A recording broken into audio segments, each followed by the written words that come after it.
You got it? Mhm. So our topic is topic 5, what is academic talk and the hidden curriculum? How and why are SLPs involved in these areas?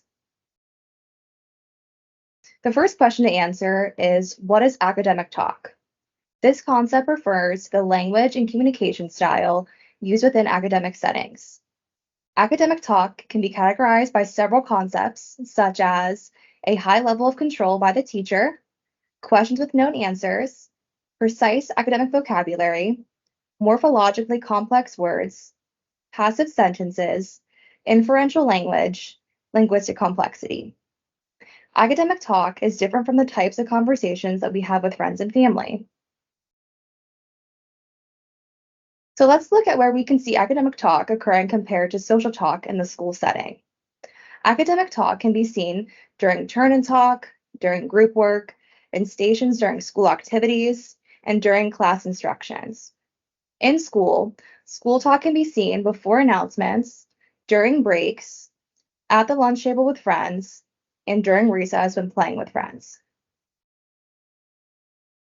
Now let's look at success in academics using academic talk. Becoming proficient in academic talk can be seen as the readiness skill for later academic success. According to Westby, 1998, in order to succeed in school, students have to be able to draw on two sets of knowledge at the same time. This knowledge would be considered knowledge of academic content and knowledge of the social communication roles of the classroom. Knowledge of academic content would be considered the correct answers to teachers' questions. Cultural backgrounds are something that we should take into consideration when exploring this topic. There can be disadvantages for students who do not come from an English-speaking background.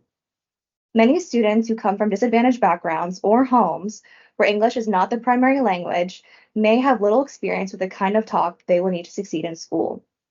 Although they may have the basic knowledge of informal oral English communication, their working knowledge of decontextualized formal English may be quite limited, as it can take up to 5 to 10 years to develop into a native-like proficiency.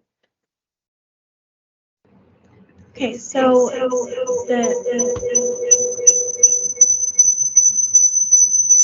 the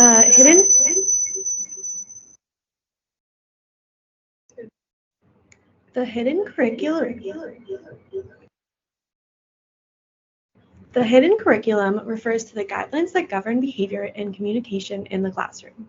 It is an unwritten set of rules that are for students to navigate the classroom, and it greatly has an influence on achievement.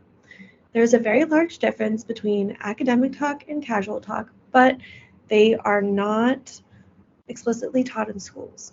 For students with LDD, it's helpful to tell them up front to help improve their academic talk. There are three characteristics of the hidden curriculum, which are that it's decontextualized, it involves utterances and extended discourse about a single topic, and lastly, the teacher is the one who controls who speaks and when they speak. And lastly, a typical structure of classroom discourse follows the initiation, response, evaluation. This is when a teacher initiates a topic, the student responds, and then the teacher evaluates if it was correct or not. When students have difficulty understanding the classroom structure, the teacher thinks that the student might be rude or difficult. It is also likely for these students to be referred to special education services because they might not know how to deal with them, and this just shows how important it is to be able to understand the classroom rules for students. These students that have difficulty end up with restricted access to the learning experiences available and teacher interaction. One of the key components of the hidden curriculum is decontextualized language. This refers to as the kind of language that is outside immediate context of the environment. An example of this is maybe at home a family will talk about where their dad's shoes are and they're somewhere within the house, and that is contextualized, but a teacher may talk about Australia and that is not in the student's mind, or they can't visually see it. Decontextualized language is the most common type of language in school. And along with that, students from middle-class families are more likely to develop these language skills than low-income families. However, all students have the opportunity to develop these skills. And this skill can be taught in many different ways. One of the most common is through storytelling. Metalinguistic skills. Metalinguistic skills are defined as the ability to use language to talk about language. School often focuses on language, defining words, recognizing synonyms, parts of speech, and writing. These metalinguistic skills are required to successful in certain areas. Require a more in-depth understanding of language just beyond using words to communicate. Children with oral language weakness may have trouble with these skills in the classroom. Coming to school without these skills puts students at a disadvantage.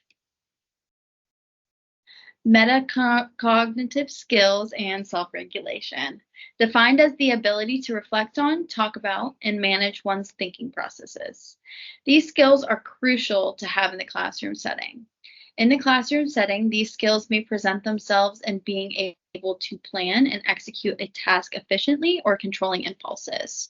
One of the most important aspects of this is comprehension monitoring. Elementary students spend 50% of their time, and high school students 90% listening to a teacher. Students with LLD may have more difficulty comprehending instructions, vocabulary, or lectures, which may lead to more difficulty down the road. Improvements of these functions in children with LLD can foreshadow improvements in their literacy outcomes. SLP's role in academic talk. Collaborating with teachers to explicitly teach academic language functions and features such as precise academic vocabulary, inferential language, and linguistic complexity.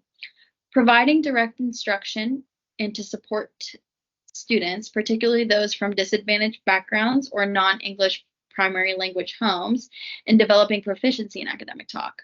Offering guidance and strategies to help students navigate the expectations of academic discourse, including understanding the roles of teachers and peers in conversations and adhering to the hidden curriculum of the classroom communication.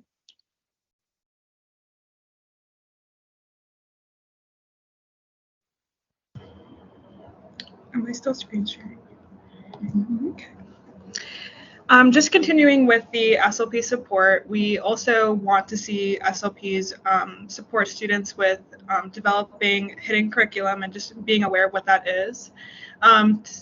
Educating teachers and students, so not just the students, but also the teachers that are working with the kids.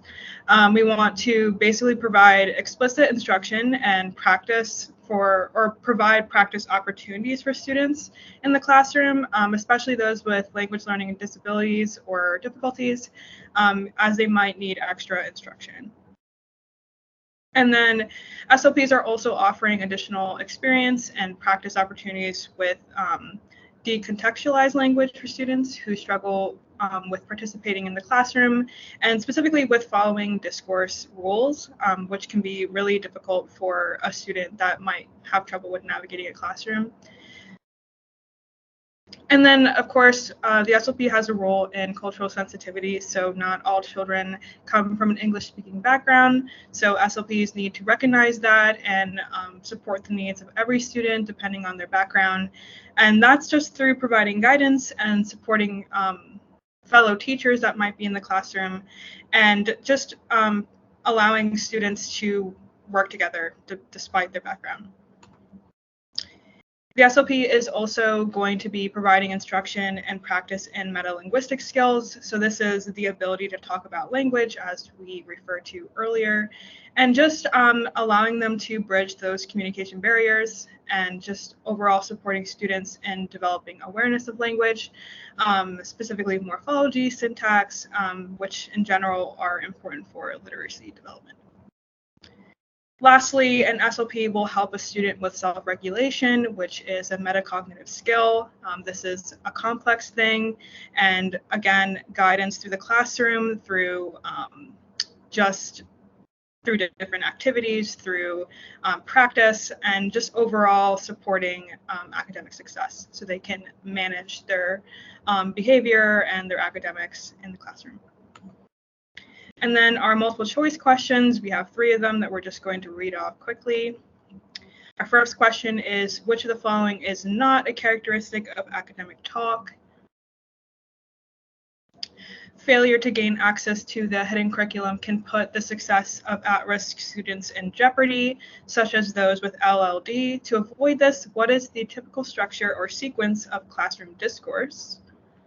And lastly, which of the following factors would most likely trigger a teacher to make a special education referral for a child with LLD in the classroom setting? And that is our reference.